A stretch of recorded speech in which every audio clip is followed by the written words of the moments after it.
محسن نقوی صاحب ایک اچھا بیک چینل ہے پی ٹی آئی اور اسٹیبلشمنٹ کے مابین، اور I think P T I نے اس چیز کو اوپن رکھا ہے، اس کو کلوز نہیں کیا اس چیپٹر کو. تو میرا خیال ہے کہ یہ بہت اچھی بات ہے. اس سے پہلے بھی جب علی امین گنڈا پور صاحب تھے تو ان کا محسن نقوی صاحب کے ساتھ ایک لین ایک ان کے ساتھ رابطہ تھا، 26 نومبر اور کے ہم واقعہ نے سے ہمیشہ جو ہے وہ اس کو جو ہے وہ اپریشیٹ کیا.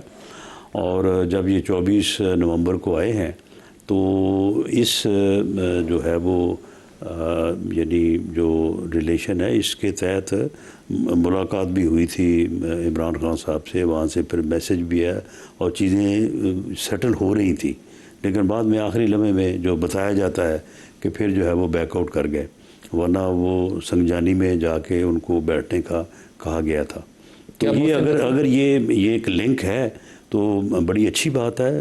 اس کے ذریعے سے بات ہونی چاہیے، کیونکہ جب آپ یعنی بات کرنے سے ہٹ جاتے ہیں تو جو معاملات ہیں نا وہ اور زیادہ جو ہے وہ الجھ جاتے ہیں. کیا محسن نقوی کا ابھی بھی وہ بیک چینل بیسٹر گوہر یا افریدی صاحب کے ساتھ انٹیکٹ ہے، کام کرتا ہے؟ دیکھیں مجھے کوئی انفارمیشن تو نہیں ہے، لیکن میری اسیسمنٹ ہے کہ دیٹ از دیئر، وہ کام کر رہے ابھی بھی آپریٹ. جی ان کا آپس میں رابطہ جو ہے وہ میری اسیسمنٹ کے تو مطابق. سر اس کو استعمال کرتے ہوئے پھر اس تلخی کو لپیٹ لینا چاہیے، کم کر دینا چاہیے. بہت سارے علاقوں میں مسائل حل ہو سکتے ہیں اگر یہ تلخی ہم سائڈ پہ کر دیں نا فار دی مومنٹ. پاکستان والی ایشو صرف سامنے آ جائے، لوگوں کی غربت یا ہاسپٹل جیسے انسیڈنٹ، بے روزگاری، مہنگائی، اس کے اوپر سیاستدان کام بھی کریں، ایک دوسرے پہ تنقید بھی کریں. بہت سارے مسائل. دیکھیں ملک صاحب، وہ جو مثال بنی ہوئی ہے کہ تالی دونوں ہاتھوں سے بجتی ہے. دراصل دوسری سائڈ کو بھی تھوڑا سا دیکھیں کہ اگر ان کو کوئی روکتا ہے، اگر انہوں نے کوئی بیانیہ بنانا ہے یا ان کا جو سوشل میڈیا فیکٹر ہے انہوں نے جو بھی وہ بلو دی بیلٹ اور جس حد تک وہ جاتے ہیں دوسروں کے خلاف، چلیں اگر ان کا اس کے بغیر گزارا نہیں ہے تو وہ کرتے رہیں. لیکن ملاقات کو اس چیز کا ذریعہ بنانا کیا ضروری ہے؟ اس سے ہٹ کے بھی تو وہ یہ سارے کام کر سکتے ہیں. ملاقات کو اس بات سے علیحدہ رکھیں، لیکن وہ بھی اس بات سے باز نہیں آتے. انہوں نے اس ملاقات کو بھی جو ہے وہ اس مقصد کے لیے استعمال کیا، حالانکہ رولز اجازت نہیں دیتے، لا اجازت نہیں دیتا، لیکن اس میں باقاعدہ سپریم کورٹ نے ان کو کیٹیگوریکلی منع کیا تھا کہ آپ نے یہ کام نہیں کرنا، لیکن پھر بھی وہ اگلے دن پریس کانفرنس میں بیٹھے تھے. وہ سپریم کورٹ کو زبان بندی کا حکم نہیں دینا چاہیے تھا. ویسے کہہ دیتے کہ احتیاط کریں سیاسی بیانات، لیکن سپریم کورٹ نے تو اس ایکٹ کو تو آپ کا اجازت دیتا ہے کہ یہ ایکٹ جو ہے یہ پرفارم ہو جائے تو اس میں دونوں فریقین کے اوپر کچھ تھوڑی تھوڑی جو ہے وہ پابندیاں لگائی تھیں، تو ان کا جو ہے وہ ان کو آبزرو کیا جانا چاہیے تھا. رانا صاحب، کشمیر والا معاملہ بھی کافی قریب ہے. کشمیر میں پرائم منسٹر کون ہوگا آپ کی طرف سے؟ دیکھیں اس میں کوئی صبح 9 بجے نامینیشن پیپرز جمع ہونے ہیں. آپ کی طرف سے ممکنہ امیدوار؟ تو نہیں، ممکنہ امیدوار تو 2-3 ہیں. تو بہرحال وہ ابھی آن ایئر کرنا مناسب نہیں ہوگا. یہ ابھی میں آپ کے پاس سے ابھی جا کے آپ نے پرائم منسٹر کا مور لگانی ہے، کس کو بنانا ہے؟ تو پی ایم ہاؤس جا رہے ہیں، جو امیدوار ہے رانا صاحب کو وہاں پہ میٹنگ ہے. اس میٹنگ میں اور بھی بہت سارے لوگ ہیں، میں کوئی اکیلا نہیں ہوں. تو وہاں پہ وہ جو ریکمینڈ کریں گے تو اس پہ اوپر آخری فیصلہ جو ہے وہ ہمارے پارٹی لیڈر میاں نواز شریف صاحب کریں گے. لیکن ایک میری آپ سے استدعا ہے، آپ جو بھی فیصلہ کریں، آپ کا وزن کافی ہے، وہ نواز شریف بھی آپ کی بات سن لیں گے، کہ اس شخص کو بنائیے گا کہ جو یہ راولا کوٹ والے انسیڈنٹ کو لے کر آج تک جو تلخی پیدا ہوئی ہے اس کو سمیٹنے کی کوشش کریں. جی میں سمجھتا ہوں مہاجرین کی سیٹیں 12 سے 6 بھی کر دیں گے تو کوئی کیا کوئی فرق نہیں پڑتا. لیکن بات یہ ہے کہ یہ جو لیجسلیٹو اسمبلی ہے مہاجرین سیٹوں کے متعلق وہ پوری طرح سے آزاد ہے فیصلہ کرنے میں، وہ آئین کو امینڈ کرنے میں. کو ہدایت دینی چاہیے کہ یہ کام کرنا ہے، آپ کو سمیٹنا ہے. یہ جو گورنمنٹ ہے جو کہ انشاءاللہ تعالی جو ہے وہ کل کے الیکشن کے بعد پرائم منسٹر حلف اٹھائیں گے، اپنی کیبنٹ اناؤنس کریں گے اور یہ وجود میں آ جائے گی، اس کا سب سے پہلا کام یہ ہے.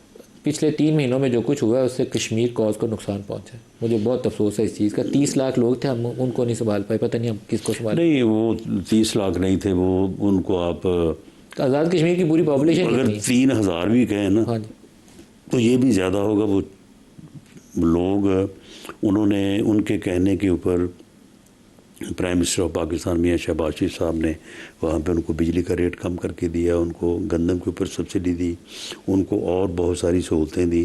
اس سے جو انہوں نے طاقت پکڑی، اس طاقت کو بعد میں انہوں نے پاکستان کے خلاف استعمال کرنے کی کوشش کی.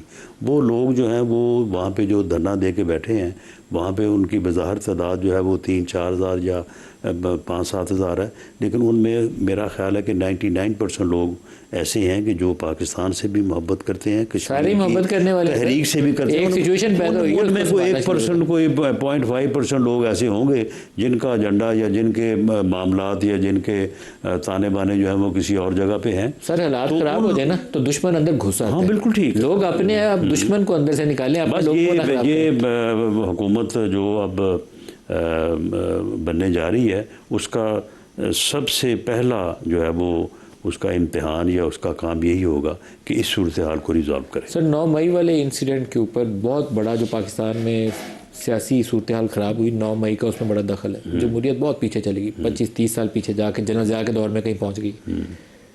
کیا صورتحال ہے اس وقت؟ 9 مئی کی جنرل فیض کو گرفتار کیا گیا ہوا ہے. 9 مئی کا مقدمہ کہیں جائے گا، کلوز ہوگا یہ چیپٹر یا ایسے پینڈنگ رہے گا؟ دیکھیں 9 مئی کے متعلق جو ہے وہ میں یا آپ خود سے تو کوئی بات جو ہے وہ نہیں کر سکتے، لیکن میرا خیال ہے جب 1 سال مکمل ہوا، یعنی 1 سال بعد غالباً 8 مئی کو ایک پریس بریفنگ ہوئی تھی جو DGI/SPR نے کی تھی.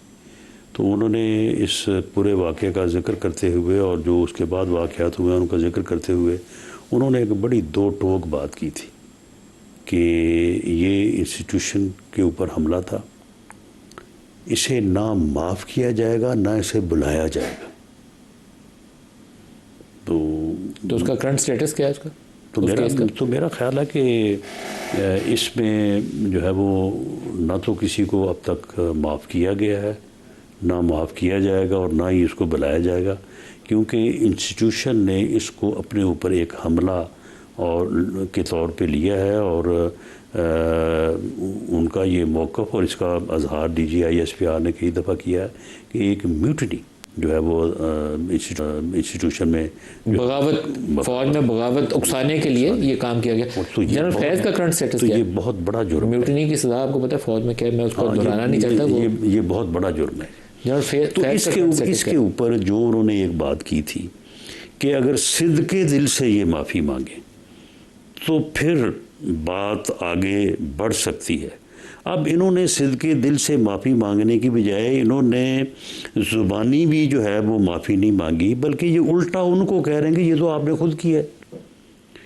یعنی یہ اس کو فالس لیگ آپریشن کے طور پہ کہہ رہے ہیں کہ جی یہ تو سارا کچھ آپ نے خود کیا ہے. جنرل فیض کیا 9 مئی میں گرفتار ہیں؟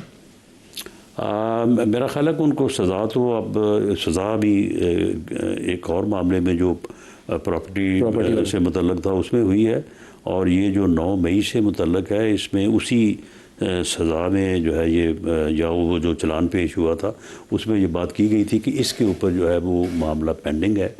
تو اس کے اوپر میرا نہیں خیال کہ ابھی ان کو چارج شیٹ کیا گیا ہے.